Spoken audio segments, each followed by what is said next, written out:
when a player scores 23 by half, it's all we talked about was we knew that there was going to be greater challenges. We felt some of it towards the end of the second quarter, so we had a sense going into the third. I didn't think we handled it as well as we wanted to. There was times that we did, but I think a willingness to get off of it or do That different answer things. showed that Minnesota expected Indiana to increase the defensive pressure. But what Cheryl Reeve did not say at that moment was just how close the Fever came to changing the entire game once they finally found the right adjustment.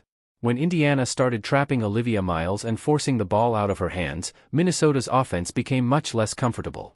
The Lynx had to rely on other players to create scoring chances, and the Fever finally began getting the defensive stops they needed. It proved that Indiana had found a strategy that could slow Minnesota down. The problem was not the adjustment itself. The problem was when it happened. By the time the Fever increased the pressure, the Lynx had already built confidence, found their rhythm, and created a lead. Indiana's defense improved, but it had to spend the rest of the game trying to erase the damage that had already been done. That is the biggest lesson from this matchup. Indiana showed it has a defensive plan that can trouble Minnesota. The challenge is recognizing that moment sooner and making the adjustment before the Lynx settle into their offense. Against a team as experienced as Minnesota, waiting even a few possessions too long can completely change the outcome of the game. Courtney Williams letting it be known. Caitlin Clark is a load to deal with. Cheryl Reeves letting it be known offensively. The Indiana Fever are a load to deal with. And with it being the first time them playing each other, it was kind of a feeling out process. But the next game is going to be another war. It's going to be another war. We have to get into what Cheryl Reeves and Courtney Williams had to say. The Lynx won the game, but they did not act like Indiana was an easy opponent. Courtney Williams called Caitlin Clark a serious problem, and Reeve admitted that the Fever's offense forced Minnesota to work hard for the win. That is why the rematch already feels much bigger. Both coaching staffs now have valuable information they did not have before this first meeting. That is the real story behind the final score. Minnesota won, but Indiana showed enough offensive firepower to make the best team in the league uncomfortable. At the same time, the Fever also revealed the weaknesses that could make it difficult to beat a team like the Lynx in a playoff series. The biggest takeaway came from Reeves' comments. Without saying it directly, she explained the difference between a dangerous team and a complete team. Indiana has the talent and scoring ability to challenge anyone. Minnesota, however, combines that talent with defense, rebounding, depth, and consistent execution. That complete team approach was the biggest reason the Lynx came away with the victory. Cheryl Reeves as well. I'm crying. Now that's my girl though. Hey, K Mitch, my girl too. Man, just great players, man. It don't be like no negative trash talk. It's all just funny games, but that's my girl, man. She asked me why I wear her shoes. I'm like, come on, bro. I can't wear your shoes against you. Courtney Williams showed real respect for Caitlin Clark, and that made her comments more meaningful because they came from someone who had just played against her. She was not giving the usual polite answer about respecting every opponent. Instead, she talked about her personal relationship with Caitlin, mentioned wearing her shoes, and said she had been excited for the matchup. Williams also backed up her words with her performance. She scored 27 points, and Minnesota needed every one of them because Indiana's offense kept the pressure on throughout the game. When a player has a great game and still speaks highly of the opposing star, it shows this was not viewed as just another regular season matchup. Caitlin's presence changes the atmosphere before the game even starts. Opposing players hear the loud crowd, see fans wearing her jersey, and know that one big run by Indiana can make a road arena feel like a home game for the Fever. Williams seemed to enjoy that challenge instead of being bothered by it, which makes her praise feel genuine. She understands the attention Caitlin brings, competes against it, and still respects her impact. But Minnesota did not win because of respect. The Lynx won because different players stepped up whenever Indiana made a run. Courtney Williams answered with big scoring. Olivia Miles made key plays. When the Fever focused on stopping Miles, Nafisa Collier took over. That depth was one of the biggest differences in the game. Olivia Miles also gave high praise to Kelsey Mitchell. She called Mitchell one of the best basketball players she had ever seen and said her movement, quick changes of direction, and ability to mislead defenders made her extremely difficult to guard. Mitchell creates problems even without the ball. She runs through screens, changes speed, and finds open space so quickly that defenders can lose her for just a second, and that is all she needs. Miles also explained why defending Indiana takes a complete team effort. The Fever are dangerous because they have multiple stars. If defenders trap Caitlin Clark, Kelsey Mitchell can attack the open space. If defenders stay focused on Mitchell, Caitlin can create her own shot or find an open teammate. Defending Indiana is not about one player stopping another. It requires all 5 defenders to stay connected and communicate on every possession. It is also important to understand Miles' comments correctly. She was not saying she shut down Caitlin Clark. According to the game analysis, Miles spent most of her time guarding Kelsey Mitchell, while Kayla McBride handled much of the defensive assignment on Caitlin. Her comments were about the player she actually defended and about how difficult Indiana's backcourt is to stop as a team. In the end, Minnesota's teamwork made the difference. The Lynx stayed organized, switched assignments smoothly, and kept their defensive structure together. Indiana, especially in the first half, was not able to match that same level of defensive communication and coordination. That's the assignment you had. I mean, what was it like, on that side of the ball, facing up against a team like that? It's tough. I mean, Kelsey Mitchell is legit one of the best basketball players I think I've ever seen. And her ability to just move you and catch you off guard so quickly, and her misdirection is insane. So it's hard to not be a fan in those moments because obviously we're competing against each other. But yeah, definitely a tough defensive assignment. Reeve described the game as a feeling-out process, and she was not using that as an excuse. Since these teams had not played each other before August, both sides were learning about the matchup during the game. Indiana had to figure out how Minnesota would defend its guards, while the Lynx had to learn how the Fever's offense could challenge their defensive system. At the start of a game, the offense often has an advantage because the defense is still adjusting. Coaches may know the scouting report, but reading about a player's strengths is very different from defending them in real time. One late switch, one defender helping too much, or one slow reaction to a screen can quickly lead to an open shot. Reeve admitted that Indiana's offense controlled parts of the game, but she never believed it would stay that way. She trusted her team's defense to make adjustments as the game went on. Minnesota did not need every defensive plan to work right away. It only needed enough time to understand what Indiana was doing and then respond before the Fever built a big lead. The bigger concern for Indiana was that its own adjustment came much later. Stephanie White eventually had the Fever trap Olivia Miles and force the ball out of her hands. Once they did that, Miles became less comfortable, and Indiana started getting more defensive stops. That proved the strategy could work. The frustrating part is that the adjustment came after Minnesota had already done a lot of damage. Against an elite team, timing is everything. Finding the right answer 6 possessions too late can be the difference between controlling the game and spending the rest of the night trying to catch up. Cheryl Reeve had to say. Sort of thing, and offense definitely. On such a front foot. Yeah, it was exactly what I expected. 2 teams, like we are in August, it's August 1st, and we haven't seen each other yet. So first time playing each other. So there's a bit of a feeling out, sort of thing, and offense definitely, had their way with each of the team's defenses. Certainly knew it probably wasn't going to be sustained, and it wasn't. Reeve pointed to the biggest difference in the game: defense, rebounding, and hustle plays. Those things may not be as exciting as a deep three-pointer or a difficult shot, but they often decide who wins. Indiana eventually forced Minnesota to miss shots, but the problem came after the miss. A defensive possession is not over until someone grabs the rebound. If the opponent gets the offensive rebound or wins a loose ball, the defense has to start all over again while already tired and out of position.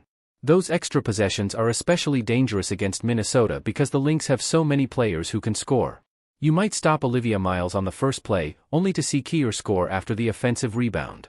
You might contain Nafisa Collier, but then Courtney Williams attacks a defense that is no longer organized. Even if Kayla McBride has a quiet game, Minnesota still has enough offensive talent to keep creating good scoring chances. This was the part of Reeve's message that should worry Indiana the most. It was not about a complicated strategy or a secret game plan. Minnesota simply won the important hustle plays and effort possessions. That makes it much harder to blame the loss only on poor shooting or a bad matchup. Indiana can change its defensive schemes and make better adjustments next time. But if the Fever continue to give up offensive rebounds and fail to finish defensive possessions, those improvements will only take them so far. Their offense is strong enough to compete with almost anyone. The real question is whether they can match Minnesota's physical play, secure rebounds, and win the small effort plays that often decide close games. Hoping at some point our defense could be a separator. I think the hustle plays, possessions on the glass, things like that. I mean, we didn't necessarily. The hustle plays is definitely where the Indiana Fever lost the ball. The first half, the defense was atrocious, letting Olivia Miles do whatever she wanted. It took Stephanie White, that idiot, way too long to double. He was not happy about allowing a 37-point performance. She admitted that Minnesota's defensive numbers were not good enough, which shows how much respect the Lynx had for Indiana's backcourt. Kelsey Mitchell's 23 first-half points forced Minnesota to change its defensive plan. The Lynx knew they could not keep defending the same way and expect a different result. They had to give Mitchell more attention, show different defensive looks, and make her give up the ball before she reached her favorite scoring spots. That is what makes the next matchup so interesting. Now both teams have learned from the first game. Minnesota knows which plays gave Mitchell her best scoring chances. Indiana has video showing when the Lynx sent extra defenders and where the open teammates were. The rematch will not start with either team guessing. Both sides will come in with new adjustments and counterplans. For Indiana, the biggest challenge is avoiding too much dependence on one scorer. A 37-point game can keep a team in the fight, but it can also hide problems if the rest of the offense becomes too predictable. When Mitchell is carrying the scoring load, everyone else must be ready when Minnesota sends a second defender. Passing out of that pressure should not just relieve the pressure, it should create easy scoring opportunities and punish the defense. The encouraging part for Indiana is that it scored this many points against one of the league's best defensive teams. Minnesota won the adjustment battle, but it never completely stopped the Fever's offense. Reeves' comment that the Lynx had to fight was not just a compliment. It was an acknowledgement that Indiana is good enough to push Minnesota out of its comfort zone. That is why the next matchup could look very different. The first game showed both teams where they succeeded and where they struggled. The rematch will show which team made the better adjustments and learned the most from the first meeting. Just said. Obviously, you had one player get 37. That's not great. Field goal percentages, not great, right? So we're not happy with it, but we felt like we had to really fight to win, and glad we did that. And the next time we play them, each team is going to have a lot more information. And then, This is where Minnesota's depth made the biggest difference. Once one player got hot, the Fever focused more of their defense on stopping that player. But Minnesota did not struggle when the ball moved to someone else. Indiana eventually trapped Olivia Miles, made it harder for her to dribble, and pushed her into foul trouble. That was the right adjustment because Miles had been controlling the game. The traps changed the rhythm and forced Minnesota to play through different players. Then Nafisa Collier became the next answer. That is what complete teams do. They do not see defensive pressure as the end of a possession. Instead, they use it to create opportunities. When Indiana sent two defenders at Miles, another Lynx player was left with more space. One quick pass turned the trap into a 4-on-3 advantage, and Minnesota's experienced players knew exactly how to take advantage of it. Collier is especially difficult to defend because she does not need the ball in the same situations as Miles or Courtney Williams. She can catch the ball in the right spots and create a high-quality shot with one strong move. If the Fever rotate too early, they leave a shooter open. If they rotate too late, Collier attacks the open space and scores herself. This also shows why Indiana's defensive adjustment came too late. By the time the Fever increased the pressure on Miles, Minnesota had already found its rhythm and built confidence. The adjustment improved Indiana's defense, but the Lynx had enough scoring options to stop the Fever from fully taking control. The real question is not whether Indiana can find a defensive strategy that troubles Minnesota. They clearly can. The bigger challenge is whether they can make that adjustment early enough, execute it without giving up offensive rebounds, and still defend Minnesota's other scoring threats after the ball leaves Miles' hands. That is much harder than simply asking one defender to play with more effort. When a player scores 23 by half, it's all we talked about is we knew that there was going to be greater challenges. We felt some of it towards the end of the second quarter, so we had a sense going into the third. I didn't think we handled it as well as we wanted to. There was times that we did. But I think a willingness to get off of it or do different things, not to put yourself in the heat where they had us. Reeve also talked about getting more touches for Kier, and that helps explain why Minnesota is so hard to beat over a full series. The Lynx do not just have talented players, they know when to put the ball in each player's hands.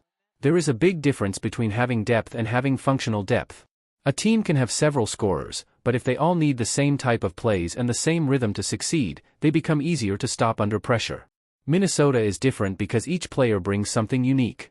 Olivia Miles can run the offense and attack the defense. Courtney Williams can create her own shot and score in different ways. Kier can calm the offense when the first play breaks down. Kayla McBride's shooting forces defenders to stay close to her, even if she is not scoring a lot. Their defensive players can also come into the game and increase the pressure without changing the entire offensive system. That is why one good adjustment from Indiana was never going to be enough. The Fever had to keep making the next adjustment. First, slow down Miles. Then, make sure Kier does not get easy touches. Next, rotate quickly without leaving shooters open. Finally, finish the defensive possession by grabbing the rebound. If they failed at any one of those steps, Minnesota found a way to recover. Indiana has enough offensive talent to compete. Caitlin Clark can force defenses to change everything they do, and Kelsey Mitchell can take over games with her scoring. The Fever can go on big runs that make any defense look helpless. But in a playoff series, Minnesota can keep changing its approach and asking new questions until it finds something Indiana cannot consistently stop. That is the difference Reeve was describing without saying it directly. Indiana has incredible offensive weapons, while Minnesota has a complete and connected team system. We've got a really good player in Fee that needed to get those touches, and she made the most of them. And they're just so deep because, you blitzed and got the ball out of Olivia Miles' hands. She ended up getting in foul trouble. But then it's like Nafisa Collier, who's regarded to as like the second or third best player in the league. She starts cooking. Then Courtney Williams starts cooking. It's just like they are Reeve so deep. also praised the importance of players who change the game with defense, pressure, deflections, and hustle instead of just scoring. Those contributions may not stand out in the box score, but they directly target one of Indiana's biggest weaknesses. A full-court press does more than try to force a turnover. It takes time off the shot clock and makes the opposing guards work harder before they can even start their offense. That gives Caitlin Clark and Kelsey Mitchell less time to read the defense and create good scoring chances. Even if the press does not lead to a steal, it can still hurt the quality of the possession. Deflections are just as valuable. A tipped pass can ruin the timing of a play, send the ball away from the intended teammate, or force Indiana to restart its offense. That gives Minnesota another chance to pressure the ball while the Fever are running out of time on the shot clock. Reeve also pointed out how valuable this type of player is because of lineup flexibility. Minnesota can change defensive matchups, give different assignments to its players, or bring more defensive energy without needing that player to score a lot. Their job is simple: disrupt the offense, create extra possessions, and make every trip down the floor difficult for the opponent. That is why Indiana cannot judge this matchup only by how many points Caitlin Clark or Kelsey Mitchell score. Both stars can have great games, and Minnesota can still win by gaining small advantages through defense, hustle, and extra possessions. That is how complete teams survive an opponent's explosive offense. They find ways to win that do not depend only on scoring. Indiana needs players who can provide that same kind of reliability. When the shots stop falling or the first offensive option is taken away, someone has to make the winning play with a deflection, a box out, a tough rebound, or a smart defensive rotation. Against a team like Minnesota, those small plays can matter just as much as the biggest highlights. Also wanted to ask you about Maya. Full court press almost the entire time she's out there. Deflections, just when she's playing at that kind of pesky level, what does she do for this team? Yeah, exactly what you saw. When she comes in, obviously we look a little different offensively. But there's for the players that were, starting and that she's coming in for, or maybe a chance for Mac to guard somebody different for a little bit. She gives us a lot of flexibility. We've also talked about the atmosphere inside the arena. Even though the game was played in Minnesota, Caitlin Clark's huge fan base made it feel different from a normal road game for the Fever. That changes the experience for both teams. Indiana gets extra support from its fans even when playing away from home. At the same time, opposing teams become even more motivated because beating the Fever means winning in front of one of the league's most passionate traveling fan bases. For a rookie like Olivia Miles, that kind of atmosphere creates extra pressure. She was not just playing another regular season game. She was playing in a big event where one Caitlin Clark three-pointer could completely change the momentum and get the crowd excited. Reeve's comments about the traveling fans are important because they confirm what many people have noticed. This is not just a story created by social media or television. Coaches and players on opposing teams can actually feel the difference when they step into the arena. However, crowd energy can only do so much. It can help a team build momentum, but it cannot grab rebounds or fix defensive mistakes. Indiana still has to turn that emotional boost into smart, disciplined basketball, especially against a calm and experienced team like Minnesota. When the crowd got loud, the Lynx did not panic. They stayed focused, executed better, and played with more precision. That is another area where the Fever need to improve if these teams meet again in a game with even bigger stakes. You expect this crowd to be a little more because of the proximity to Iowa and the fan base.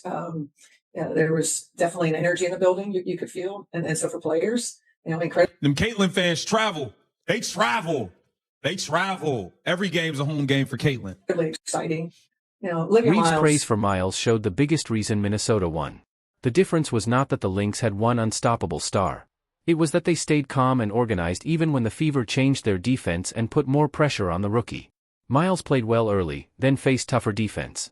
Instead of fading away, she adjusted, stayed confident, and made a huge three-point play that helped Minnesota take back control. Reeve called that maturity because it showed Miles could solve problems after the defense adjusted. That is the level Indiana needs to reach. The Fever proved their offense can challenge Minnesota. Kelsey Mitchell had a huge scoring game, and Caitlin Clark's presence forced the Lynx to pay constant attention to her.